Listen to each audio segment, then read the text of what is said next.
Vamos a dar comienzo a este episodio número 11. Antes que nada, agradecer a la muchísima gente que se ha suscrito y que ayuda a difundir este ciclo de conversaciones con el licenciado Giuliano. Bueno, don Héctor, ¿cómo está? Bien, Santiago, gracias como siempre por la molestia que vos te tomás para grabar estas cosas y espero que el programa cumpla, me atajo siempre, que cumpla la finalidad de ser una exposición para el conocimiento corriente, no una explicación académica, digamos así. Así que perdonen los espectadores la informalidad de la explicación. Esa es la idea y creo que usted está dando herramientas suficientes para que cada uno pueda formarse una idea propia, toda vez que explicamos instituciones básicas, por ejemplo, como esta que estábamos tratando del Banco Central, para poder tener una opinión a partir de las ideas fundamentales, los conceptos que hacen al funcionamiento de esta institución. Sí. Dicho sea de paso, en el episodio anterior habíamos iniciado, como decíamos, el análisis del tema del Banco Central y había quedado picando el tema de su independencia o no, el tema de su autarquía, autonomía, y si eso es condición sine qua non o realmente tiene que estar vinculado a una política de gobierno, una sana política de un banco central en un país que funciona bien. Máxime que ahora está puesto en la palestra por el propio nuevo gobierno, que lo ha planteado a quemarropa. Por lo menos lo planteó en la campaña electoral, hasta ahora en la acción de gobierno no, pero está planteado. Efectivamente, el tema en cuestión es un poco tratar de ayudar al ciudadano corriente a que un poco, en la medida de lo posible, trate de entender qué es lo que le informan y no está al tanto para comprender. La cuestión de la independencia del Banco Central tiene dos niveles. El primero es si el Banco Central es estatal o es privado. Eso es una diferencia fundamental. O tenemos un banco como el de Inglaterra, el de Estados Unidos y pocos bancos que son privados. Donde ni la reina puede pisar la City de Londres. Sí, exacto. Donde se demuestra cómo el poder financiero es superior al poder político, concretamente, cómo el dinero manda en el mundo. Y donde los bancos centrales son, yo digo, estatales, aunque nominalmente estatales. Porque si yo tengo bancos estatales cuyos miembros provienen de la banca privada, es lo mismo que tener una banca central privada, ¿no? Es así porque hasta hoy en día, antes de asumir, eran operadores de los fondos de inversión. Sí, el caso concreto de Luis Caputo, un hombre que es un broker, es un colocador de bonos de la deuda pública. Su negocio es colocar deuda pública y que de un día para el otro salte del otro lado del mostrador y sea el ministro de Economía y el que decide también sobre el Banco Central con respecto a la política económica y la política de deuda pública, evidentemente crea un conflicto de intereses. Gravísimo. ¿No? Gravísimo y ocultado por todo el establishment, porque no nos olvidemos que estamos hablando de un gobierno de línea liberal, que se considera hiperliberal, más aún anarcoliberal, que es un concepto difícil de entender, pero que tiene una explicación. La anarquía es la negación del Estado. ¿Y qué ocurre? Yo siempre decía que el liberalismo extremo es individualismo llevado a la enésima potencia. Y eso entra en conflicto con la idea de Estado. El liberalismo extremo es anarquismo. ¿Por qué? Porque ¿cuál es el objetivo común de anarquistas de un lado y liberales por otro? La lucha contra el Estado, la idea de lucha contra el Estado nacional. Y yendo a la pregunta, la independencia del Banco Central, hay dos niveles. La primera es si el Banco Central es estatal o es privado. Si es privado ya sonamos, porque en la concepción de un Banco Central Nacional está implícita el manejo de la política, dijimos, monetaria, cambiaria y financiera. Y entonces, si el Banco Central no es estatal, quiere decir que esa triple política la maneja la banca privada. Y hoy en día la banca privada, entendida como el gran poder financiero internacional que se ejerce sobre todos los países, quiere decir que a través de los bancos centrales controla la política financiera local. ¿Qué es lo que está sufriendo la Argentina? Y qué es lo que está atado a un tema que hablaremos más adelante, que es el sistema de endeudamiento público perpetuo. Porque la política es la política de endeudamiento del Estado. De esa manera el Estado queda siervo del capital financiero internacional. Pero no nos adelantemos. Lo que nos faltaba decir con respecto a la independencia es esto. El cacareo que sentimos todos los días de los economistas del establishment y los liberales a la cabeza de esto, con el actual presidente también, es la independencia del Banco Central. ¿Qué quiere decir independencia del Banco Central? Independencia del gobierno. Que el gobierno no le dé orden al Banco Central, porque si no, el Banco Central termina emitiendo dinero para financiar al Estado. Bueno, que el Banco Central financia al Estado no es mala palabra, porque tienen derecho de señoreaje. El señoreaje es la facultad que tiene un Banco Central de emitir moneda. Y el Banco Central tiene el derecho a emitir moneda.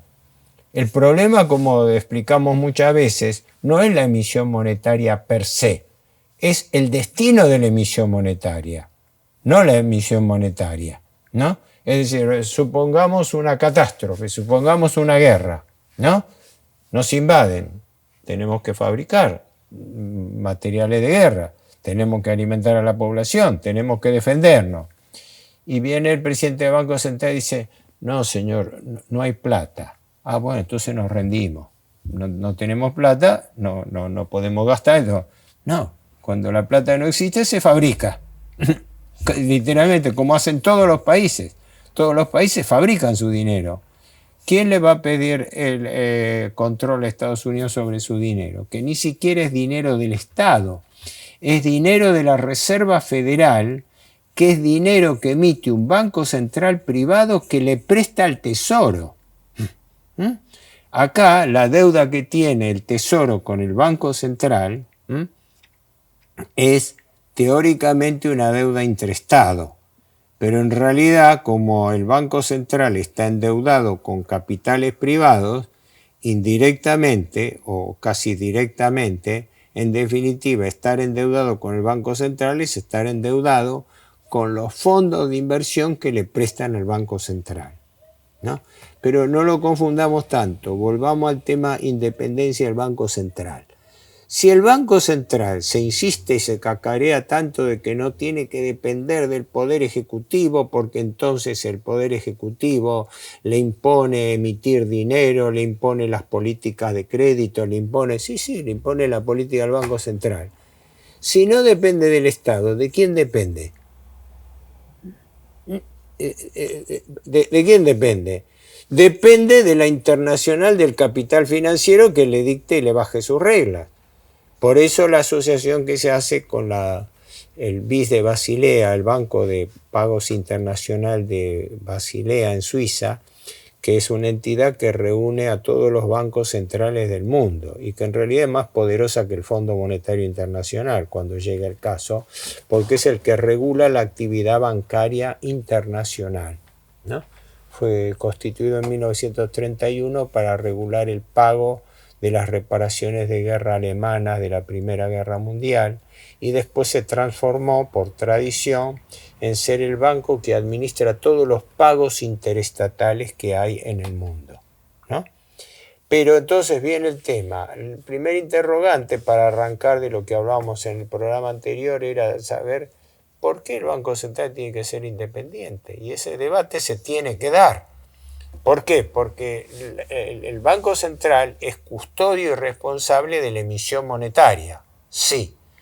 Y además es responsable de mantener el valor de la moneda, sí. ¿Pero para qué hace eso? Para favorecer el crecimiento de la economía, porque si no nos quedamos simplemente en el control de la moneda. Pero ¿para qué emitimos moneda? ¿Y para qué preservamos el valor de la moneda? Para favorecer a la economía física o real. Si no nos quedamos en la parte exclusivamente monetaria financiera, ¿me explico? Es como contar la película hasta la mitad. Decimos, sí, el Banco Central tiene que emitir moneda, sí. ¿Tiene que controlar que el valor de la moneda? Sí. ¿Para qué? Para que esa moneda estable sirva para favorecer el crecimiento de la economía física o real del país. Ese es el tercer paso que falta. Y en eso está el crédito, porque según cómo oriente el dinero que lo emite y lo distribuye a través del crédito, si el Banco Central, directa o indirectamente a través de los bancos, controla el crédito, el que controla el crédito controla la economía. Y esa es la clave el fundamento para mí más importante de por qué la independencia del Banco Central. Sí. Bien, ahora, digamos, ¿con qué argumento los liberales sin ser mal pensados, defienden el banco privado, autónomo, independiente y cuasi privado? Por la visión dogmática, pseudo racional, pero por la visión dogmática de que el Estado no tiene que intervenir en la economía. Que la economía como todas las actividades, tienen que ser libre. Que lo que prime es el individuo, no el Estado. El presidente Milei, anarcoliberal, es decir, extremista liberal, pero seguido por algunas autoridades calificadas, ¿no? Como el doctor Venegas Lynch, que no es, en lo personal me consta que es un hombre culto, es una autoridad intelectual, ¿no? Pero Milei, que es un traductor de su pensamiento y que está apoyado abiertamente por Venegas Lynch, ¿no? Considerándolo un discípulo y él a su vez un maestro que lo cita formalmente, establece un esquema de liberalismo extremo. ¿Y cuál es la esencia de la idea liberal? La primacía del individuo sobre el Estado. Y un señor Milei, que está a cargo de la presidencia de la Nación, define el Estado como una organización criminal destinada a robar al pueblo de la nación. Entonces ahí hay algo que no cierra, porque si el presidente piensa que el Estado es una asociación criminal, que entre paréntesis él preside la institución criminal que condena, ¿no? Porque dijo, el Estado es una asociación criminal, pero él es el presidente del Estado. Es la cabeza visible. Esa visible. Y hasta ahora no ha cambiado nada el funcionamiento del Estado. Condenó una casta con la cual está negociando todos los días. Y todavía no sabemos, yo me pregunto, aunque no quiero hacer una digresión muy grande, me pregunto qué es la casta. Porque el señor Milei confunde la casta exclusivamente con la casta política. Pero él no habla media palabra de la casta financiera, que es más poderosa que la casta política. Entonces, a través del concepto de casta, la gente se entretiene. Sí, no, esto lo va a pagar la casta. Resulta que lo está pagando todo el pueblo argentino, que con la inflación está pagando el ajuste del gobierno y se habla de la casta, ¿no? Que ha hecho y sigue haciendo gran negocio con el Banco Central vía carry trade. Por eso, entonces ahora vamos, si aprovechamos este programa, esta entrevista, claro, para adentrarnos un poco en qué es lo que hace el Banco Central. Yo tengo acá a mano el último balancete. El Banco Central todas las semanas publica un balancete, es decir, un cuadro reducido de activos y pasivos. No es el balance del año, porque el balance del año trae lo principal, que es la cuenta de resultados. Este es un estado de situación que todas las semanas la página web del Banco Central, el que quiere entrar, la encuentra. Voy a dar lectura simplemente a los datos más importantes del último mes cerrado, que fue el 31 de marzo.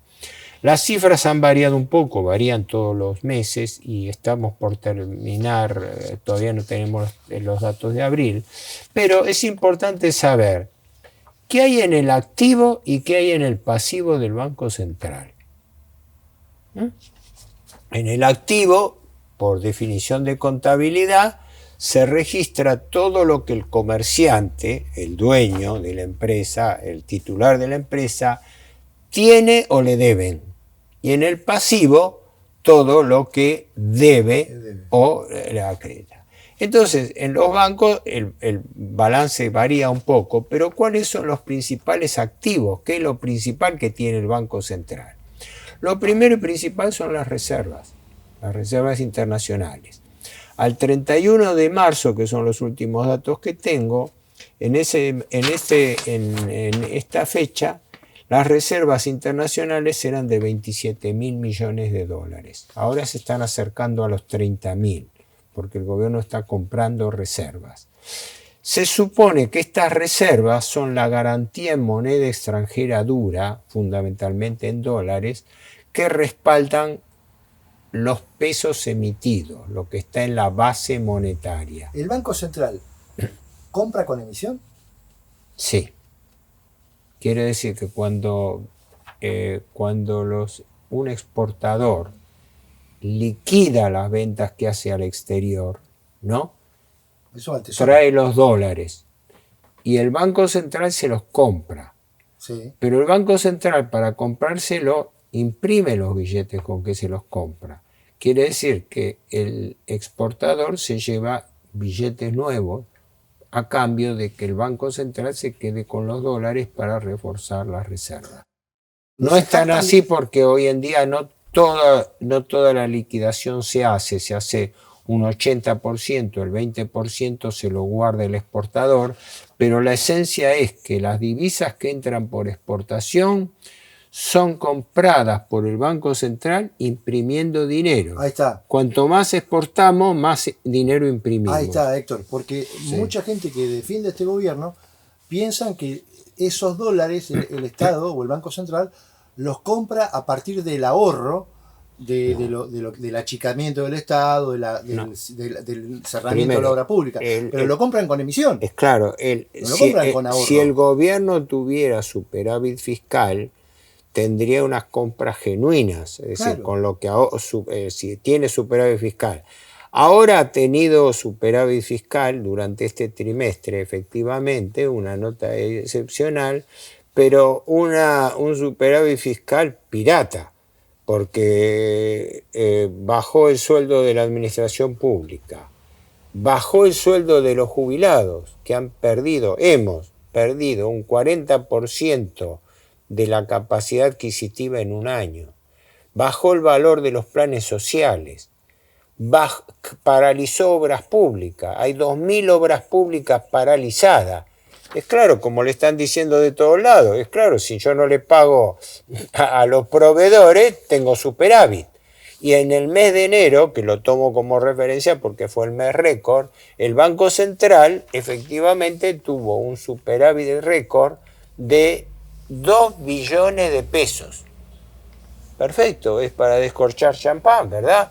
Miren, bueno, el presidente Milei en su discurso del 22 de abril, el día antes de la marcha universitaria, ¿no? El Banco Central, el presidente Milei, se jactó de haber hecho la hazaña de obtener superávit fiscal. Sí, fríamente considerado es una hazaña, es la primera vez en años que el gobierno tiene superávit. Pero ¿cómo consiguió ese superávit? No pagándole a medio mundo.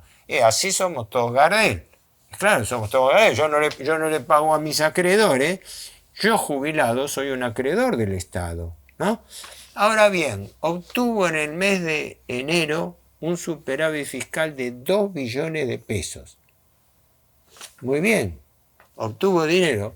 ¿En qué se usó ese dinero? Las 3/4 partes, 1,5 billones, se usó para pagar intereses de la deuda pública. ¿Intereses? De la deuda pública del Tesoro. El Tesoro debe 416.000 millones de dólares de deuda.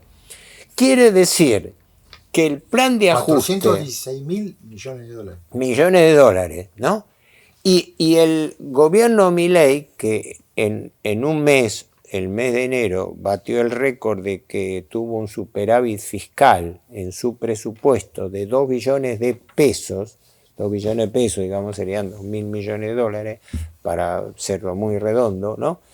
Ese superávit que obtuvo dejándole pagar a la administración pública, a proveedores, a jubilados, a obras públicas, etcétera, todo ese sacrificio que hizo con un plan de ajuste, gracias a la inflación provocada por el gobierno, ¿no?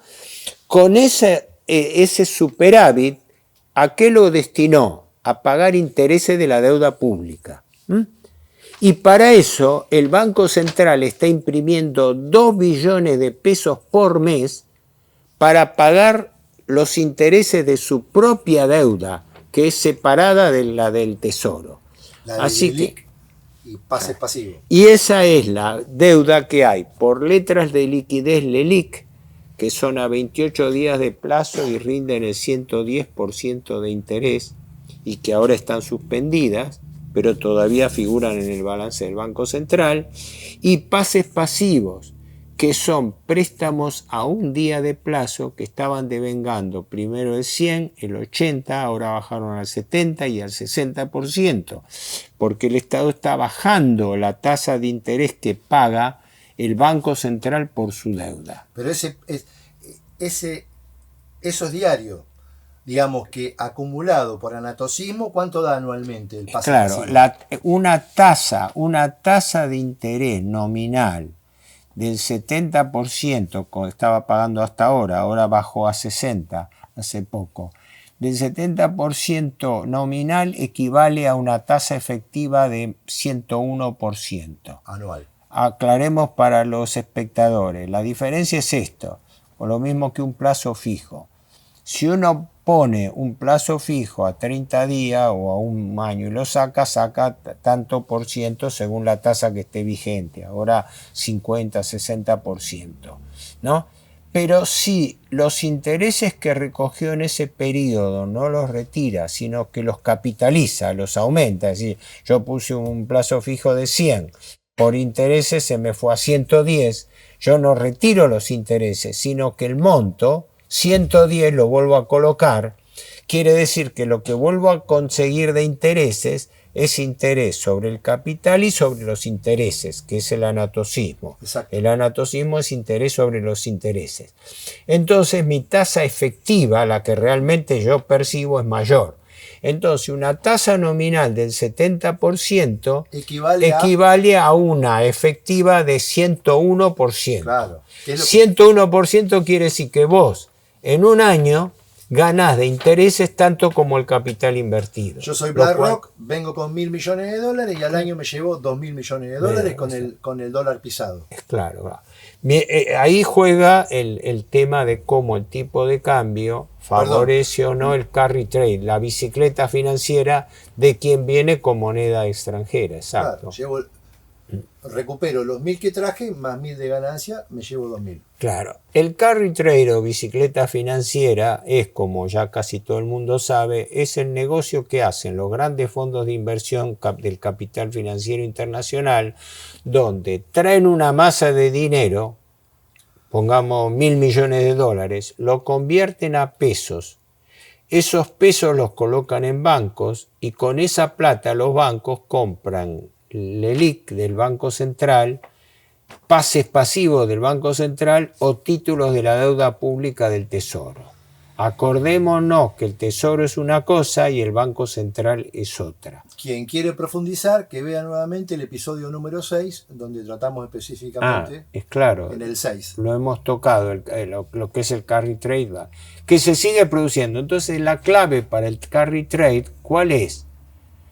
No solo la tasa de interés, que sigue siendo la más alta del mundo, porque las tasas de interés en el mundo están en el 3 y pico %, y nosotros estamos pagando el 50, el 60, ¿no? Y más todavía, no, 50, 60 anual. Claro, el pase anual, ponderado por mes daría un 5% efectivo mensual. Pero aún así sigue siendo la tasa más alta del mundo. Para los particulares. Pero, para los particulares. Quiere decir que los grandes fondos de inversión hacen el negocio de la LELIC, no el de los particulares de a pie. Es claro, esto hay que verlo. Una cosa es verlo desde el punto de vista del inversor individual argentino y otra cosa es verlo desde el capital internacional, porque el negocio se hace trayendo dinero en moneda extranjera, obviamente, que se transforma a pesos, se coloca acá a las tasas más altas del mundo y después se puede retirar. Para eso, ¿qué necesita? Un dólar bajo. Por eso la clave, cuando hablábamos en programas anteriores, de que el gobierno Milei está en este momento bajando la tasa de interés, hay que hacer una gran reserva. Sí, baja la tasa de interés, pero sigue estando siendo una tasa de interés más alta del mundo. Y la clave para el especulador financiero que hace la bicicleta financiera del carry trade no es la inflación interna, porque la inflación interna no le afecta al capital extranjero, es cómo está el tipo de cambio en relación a la tasa de interés. Hace el arbitraje entre tipo de cambio. Entonces, si yo entro con un dólar bajo y el dólar está pisado, me llevo toda la ganancia en dólares y 50% ponderado por el tiempo que yo lo tenga en dólares, no lo gano en ningún país del mundo, salvo en la Argentina, ¿no? Por eso es importante ver las cifras que muestra el Banco Central para tener una idea de la magnitud de la deuda del Banco Central, que es paralela a la deuda del Tesoro Nacional. Y que en el caso de los pasivos del Banco Central, lo que el Banco Central debe al 31 de marzo, debe 42 billones de pesos que equivalen a 49.000, casi 50.000 millones de dólares de LELIC, de letras y de Bopreal. Y a la vez debe 33 billones más de pases pasivos a un día, que equivalen a otros 38.000 millones de dólares. Así que tenemos el absurdo de un banco central que está endeudado. Yo siempre cito al doctor Koteli, que era un especialista monetario húngaro, que vino a la Argentina después de la guerra, era asesor del grupo Tekin, yo lo visitaba a él mucho, un hombre, una autoridad en la materia monetaria, que él era un hombre muy enfático y decía, yo lo conocí de viejo, dice, fue el crítico de Martínez Dios, que fue el que inauguró esta política, la política de la cuenta de regulación monetaria, por la cual el dinero de los bancos retenido por encaje era remunerado. Si yo le pido, yo le retengo a los bancos el 20% como garantía de que los bancos no fallen, ¿cómo le voy a remunerar todavía con intereses? O sea, ¿y qué es lo que está haciendo el actual gobierno? Ya viene haciéndolo desde el gobierno kirchnerista. Permitir que los bancos integren esos encajes con títulos públicos, lo cual es dinamita, porque el día que caen los títulos públicos, caen las reservas del Banco Central. ¿Pasa en algún país del mundo? Que un no banco sé, en principio pague? No. Bueno, ahí está el asunto. Sí, creo que por un porcentaje de encaje. Creo que existen en otros países del mundo, excepcionalmente, de hecho, existen que pagan deuda, pero no que pague deuda, que pague el encaje al cual está obligado por ley. Ah, no, eso creo que no. Eso es un absurdo. Es un absurdo. En este momento lo paga indirectamente porque permite que los encajes en los bancos se puedan integrar con títulos públicos y los títulos públicos rinden interés. Así que quiere decir que si hubiera que si toda la gente se presentara a pedir que le devuelvan su dinero, y el banco no tiene dinero y se lo tiene que pedir por el encaje bancario que tiene en el Banco Central, el Banco Central le tendría que devolver una parte en dinero y otra parte en papelitos públicos, en títulos públicos, porque una parte de los encajes está ahora permitido que los bancos lo integren con títulos públicos, no con pesos en efectivo. Y los títulos públicos devengan interés, por lo cual hay una especie de cuenta de regulación monetaria como la que existía en época de Martínez Dios bajo el gobierno militar, por la cual se da este absurdo que señalaba el doctor Coteli, que dice, un banco central nunca tiene que pagar intereses, es un absurdo que el banco central pague intereses, porque el banco central es banco emisor. ¿Y cómo va a emitir por un lado el dinero y por otro lado lo va a rescatar pagando intereses? Ah, no, lo tiene que rescatar para que no haya inflación. Para que no haya inflación, el Estado debe llevar una política adecuada de oferta y demanda y de control de precios, porque si no, le fijan los precios que quieren y ese dinero que emite el Banco Central va a la especulación financiera. La especulación financiera aumenta el costo financiero, que es el costo invisible que está en la economía, porque todos se rasgan las vestiduras con el costo de los subsidios, el costo de la mano de obra, el costo de los insumos, el costo de las importaciones, y nadie dice media palabra del costo financiero, como si el costo financiero fuera gratis en la Argentina, cuando es el costo más alto del país y del mundo. Es notable, ¿verdad? Es notable que todos estos economistas del establishment y los liberales a la cabeza se rasgan las vestiduras por el costo del Estado, y el principal costo del Estado es el costo financiero de la deuda pública, y que se rasgan las vestiduras por la inflación, y que el principal factor inflacionario es el coste financiero de las empresas que se traslada a los precios, porque yo tomo un crédito y el interés de ese crédito se lo traslado a los precios. Y entonces el costo financiero está, pero nadie habla del coste financiero. Ningún economista habla del costo financiero, es un costo invisible, ¿no? Como si no existiera, como si el costo financiero fuera un dato de la realidad aparte de la economía y lo estamos pagando entre todos.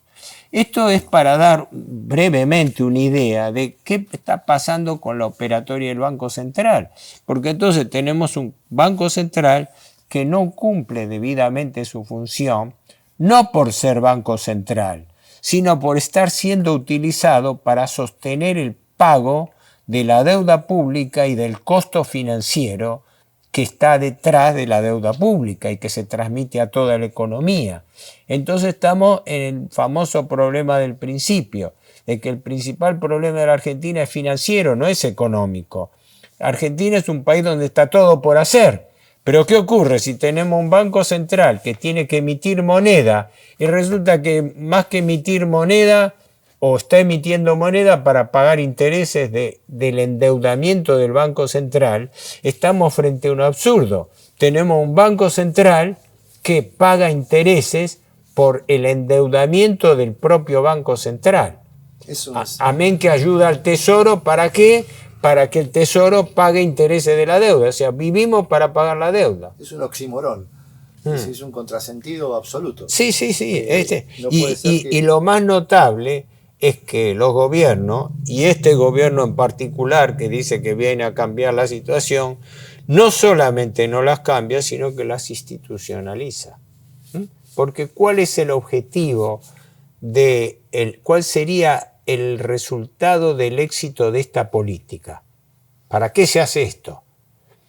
Para que la Argentina, si obtiene equilibrio fiscal, es decir, si con este saqueo a la población a través de la inflación obtiene superávit fiscal, entonces va a poder calificar para salir al mercado internacional de crédito a tomar más endeudamiento.